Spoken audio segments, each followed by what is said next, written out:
আমাদের সবার একটা অভিযোগ, এটা ফেনী সদর হাসপাতালে আমরা জানতে পারছি ডাক্তার এবং নার্স এবং স্বেচ্ছাসেবক দল সবাই মিলে অন্তত 300 থেকে 350 লোক এখানে আছে, কিন্তু রুগী না, এই যে যারা ডাক্তার নার্স এরা।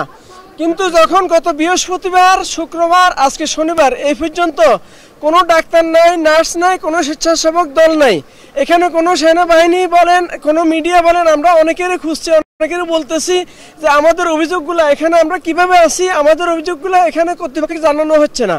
তাহলে এখানকার এই হাসপাতাল যারা চালাচ্ছে, যারা উপরস্তরের লোক, সেক্রেটারি, সভাপতি, পরিচালক, তারা এই যে নার্সগুলোদেরকে যেভাবে দিছে, পাঠাই দিছে, বাড়িতে পাঠাই দিছে, তাদের তো একটা উচিত ছিল তাদের প্রত্যেকটা লোকের নিজের পরিবার আছে, ঠিক আছে, নিজের পরিবারকেও বাঁচাবে, কিছু লোককে এখানে সেবার, আমাদের রুগীদের সেবা নেওয়ার জন্য তাদেরকে মানে এখানে নিয়োগ করে দিবে। আমাদের রুগী আছে, আমার একটা 7 মাসের একটা শিশু বাচ্চা আছে, এবং আমার মা হসপিটাল থেকে, আমার মা মানসিক এবং হার্টের রুগী, ঢাকায় আমি 1 মাস রাখছিলাম হৃদরোগ ইনস্টিটিউট থেকে, আমি এখানে ট্রান্সফার করছে।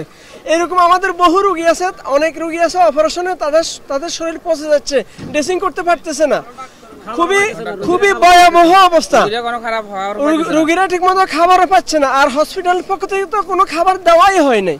এখন এইটা আমরা আজকে কয়েকজন নার্স আসছে, আর আমরা তাদেরকে জিজ্ঞেস করলাম আপনারা আসেন নাই কেন, বলতেছে আমাদের উপরস্থ কর্মকর্তা যারা আছে তারা আমাদেরকে পাঠিয়ে দিয়েছে। তাহলে আপনারা তাদেরকে ধরেন, তাহলে তারা এই অনিয়ম করলো কেন? তাদেরকে আমরা এই দেশের জনগণ না, আমরা রুগী। তারা তো যখন চাকরি নিছে তখন তো তারা এখানে বন্ড সই দিছে যে আমরা প্রথমে রুগীদের সেবা করব, পাশাপাশি আমাদেরকেও দেখব।